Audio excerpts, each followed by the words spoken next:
So we're really excited to have it here. And what we'd like to do is we'll unveil the car, and then Tom would like to say a few things about the car.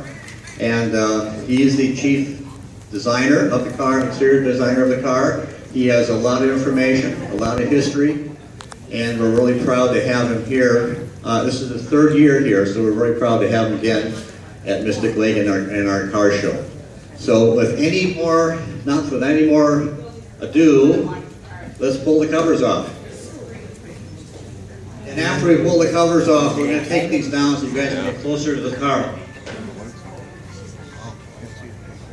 Ready? 2, 3.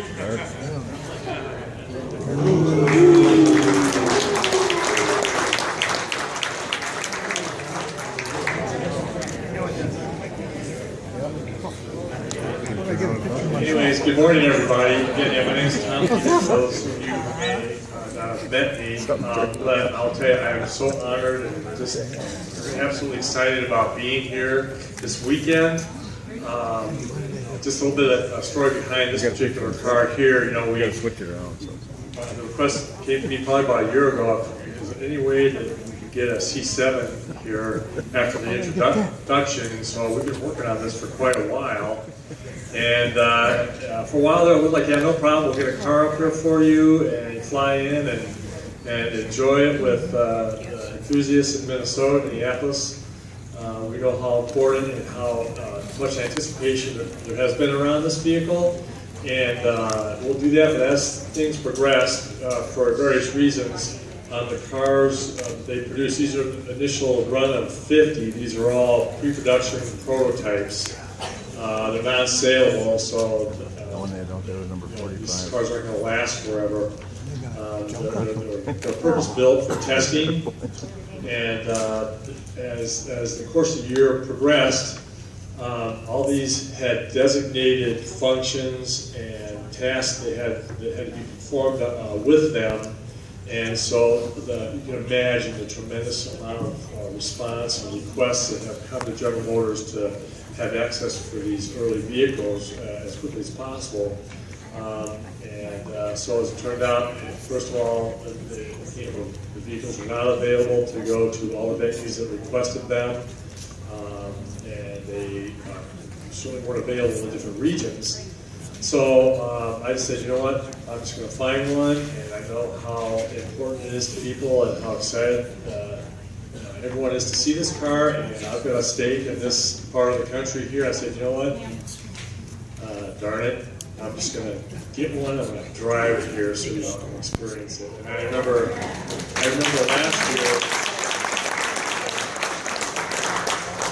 hundreds of questions, and I just couldn't say anything, you know? And so I said, you know what, that kind of keeps me awake a little bit, and I said, you know, I got to go back there and answer a few questions, and pretty much let the car speak for itself. So here it is, and hope you all enjoy it. I'm around to answer your questions and give you some of the backstories. And this evening, we'll give you a little bit more depth and give you the history behind the development of this car.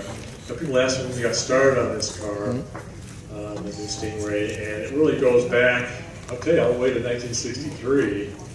That inspired this car. For instance, briefly, I might have mentioned last year with my background just a little bit. I remember the day I was in Deep Haven middle school, 3rd grade, and there was a rich kid in my class. His father had not one but 2 silver 63 splitting mills, and I didn't know what it was. I just knew it was awesome to see that blow up and keep getting out of it.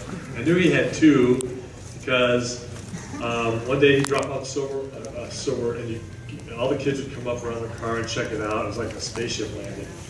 And then the next day he would come up and open up, and the kid would get out, and he'd look inside. And the second one, he had put a custom TV in the center console. And so you can imagine how spacey and cool that was in 1963. And so that right there got me going for the rest of my life. That's why I'm standing in front of you here today. Is probably that car. And so I would say this car goes all the way back to that point. But probably professionally, the Stingray concept car we did about 8 years ago that was probably introduced probably about 5 or 6 years ago. Really had a lot of impact on it, particularly the Stingray badge. People ask me, well, who all designed this Stingray for? To me, I said, probably a wide range of people, but our focus was on that 9-10-year-old kid. And I will tell you, it's been my experience so far with this car out on the street in very limited amounts around the Detroit area. When kids see it, they don't say Corvette. They go, oh, that's the new Stingray.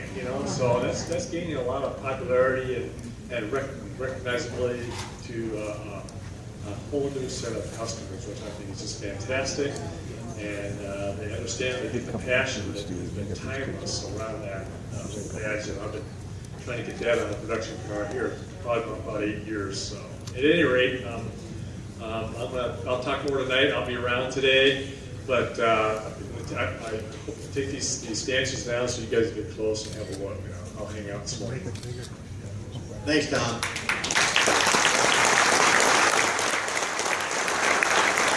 If you just give us a few minutes to take them down, and maybe if somebody wants to help us, bring them over here someplace. Appreciate that. So before we go to the car, let's get the down in so we don't tip them over into the car.